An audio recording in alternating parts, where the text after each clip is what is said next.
Hi everybody, and welcome to another edition of First Person presented by the Buckeye Insurance Group in Piqua and the Coverman Dickerson Agency representing Buckeye in Troy, Piqua, Covington, and St. Paris. Baseball again this week, and our coach needs very little introduction, our guest that is. He is the coach of the Russia Raiders.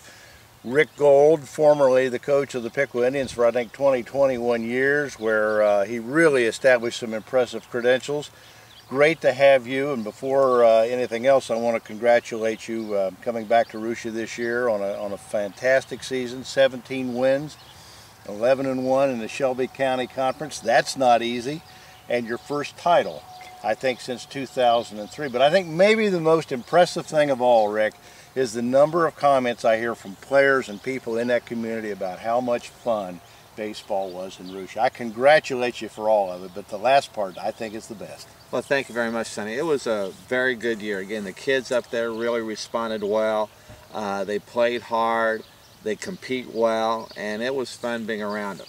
You had some great competition there in that league this year, and I know you like that because we've known each other a long time, and you're accustomed to that from high school baseball at Piqua. When you're talking about Mike Muehlfeld at Anna and certainly Bill Sturwald at Fort Loramie, that's your cup of baseball right there. I really do like playing good people. Again, back when I was at Piqua, you're playing Northmont with Chuck Harlow and Trent Dews at Vandalia.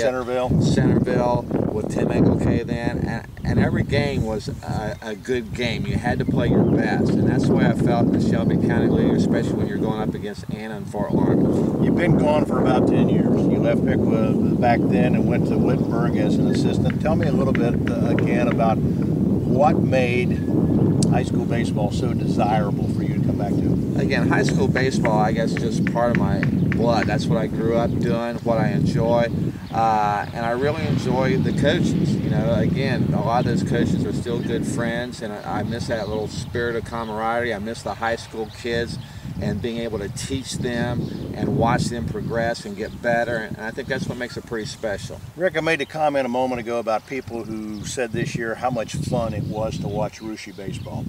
Take a moment and tell us what Rick Gold baseball is. Well, I guess I have my image of what I like to see out in the field, and I like our kids to play hard. I like them to run on the field. I like them to run off the field. Again, during a game, good things are going to happen, so you got to stay in control. Bad things are going to happen, so you got to stay in control. You got to learn to handle both of them very, very well. And I think when you see us, you're going to see a team that hopefully does things the right way. This guy can do it, folks. He's Rick Gold, the head baseball coach of the Russia Raiders. We're going to come back, talk some more about high school baseball in just a moment after this message from the Coverman Dickerson Agency representing the products of Buckeye Insurance in Piqua. Back in a moment after this. The Coverman Dickerson Agency, with offices in Troy, Piqua, and Covington, is pleased to be the sponsoring Buckeye Insurance Group agent for this first-person interview.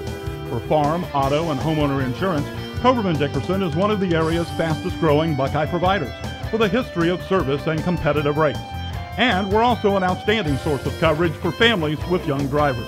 For farm, auto, and home policies, call the Coverman Dickerson Agency, proud to represent Buckeye Insurance Group.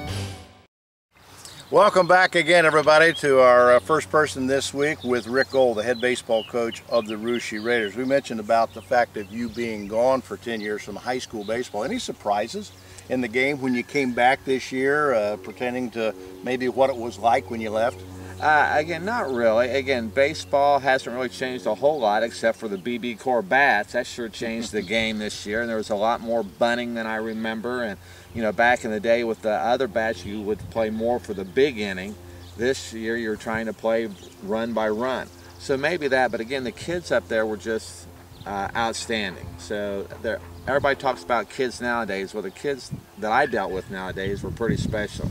You know something, and I want to ask you because I've advocated this for years, and we don't have to get into a long drawn-out thing about the fact of weather in Ohio and when the season should start and when it could end. I've advocated for years, and I've talked to the OHSAA that why can't we play a later season, that being like the state of Iowa and Illinois do when they start the 1st of May and conclude after graduation. Their season actually concludes on 4th of July weekend in the state of Iowa. Great weather, everybody gets along, kids like it, fans like it. They actually come out because some of those games played after graduation are night games. where they have lights. They actually make a little money at it, and everybody seems to enjoy it. Why couldn't we do that in Ohio? The main thing, I guess, against it would be, how would you handle your seniors after graduation? I know some of the big-time summer teams probably wouldn't be for it, but overall, spring baseball has been miserable weather-wise. This year was an exception, but a lot of times spring baseball is not a whole lot of fun because the fans are sitting out there in the cold, and it's just lousy weather. So I would be all for moving it back at least a few weeks. You know, it makes your record at Piqua all the more impressive, and this year, because a lot of those winds came when it was blowing sideways. Rain, I'm talking about 40 degrees. Amen to that. You know, one of the last things I want to talk about you with is a concern that I have. You and I love baseball. I mean, we're throwback type of people, and there's so many people like that. Our good friend Coach Hardman that passed away here a month ago, I think, well, you can't say enough about his impact on local baseball here in Miami County. But I have a concern that kids cannot play enough baseball today. You know, schools like Russia have to borrow athletes. They play 2 or 3 sports in many cases, football, basketball, and baseball in some schools. And is it a concern for you that kids get an opportunity to play as much baseball as, 1, they would like to, 2, that they could, and 3, that they might benefit down the road from more than the fact of playing basketball and football? There's a lot of demands on kids' times today. Again, kids put in an unbelievable schedule with their school work, and again, a lot of them work part-time jobs, and then you couple sports in with that, and it's pretty time-consuming, so it's really amazing what they can do. But yeah, baseball tends to take a back seat to a lot of the other sports. It doesn't make any money, for one. Exactly, and that's, you know, and it doesn't get the limelight that other sports do. So yeah, I think that's a very good concern. Again, a lot of summer programs have fallen by the wayside because of the demands of football and basketball, and so I think all that goes into maybe depriving kids of a great experience that otherwise they could have. And let's be honest too, kids have cars and cell phones. They have to work to pay for that. Yes. Because of the economy. We're talking regional baseball now. As you can see, it's beautiful weather. We got a ballpark behind us. I know you're going to a ball game to someplace today. Any surprises of what you've seen? Lehman's still in it, involved in a regional next week against Cincinnati Christian.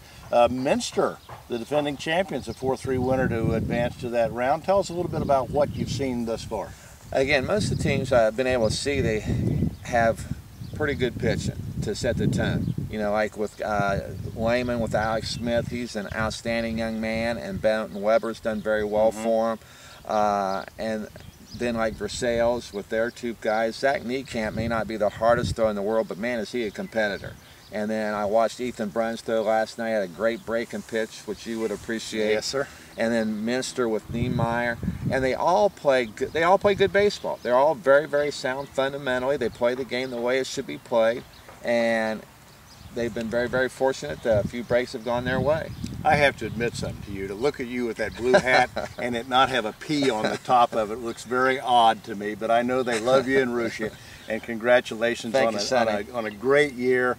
And nothing but good things for you and the Russia Raiders going forward. I appreciate it. That wraps up this week's edition of First Person with Rick Gold from Russia High School, again presented by the Buckeye Insurance Group in Piqua and the Coverman Dickerson Agency in Troy, Piqua, Covington, and now St. Paris, representing Buckeye Insurance. Thanks again for your support for PressProsMagazine.com, and for our guest and the sponsors. Hope you'll join us again next time for another edition of First Person. If you are looking for quality insurance protection from a reliable company, sold by professionals, in communities like yours, that's what you'll get from Buckeye Insurance Group. Buckeye Insurance Group, insuring the heartland. To find your local Buckeye agent, visit buckeye-ins.com. Buckeye Insurance Group, insuring the heartland. Insuring the heartland.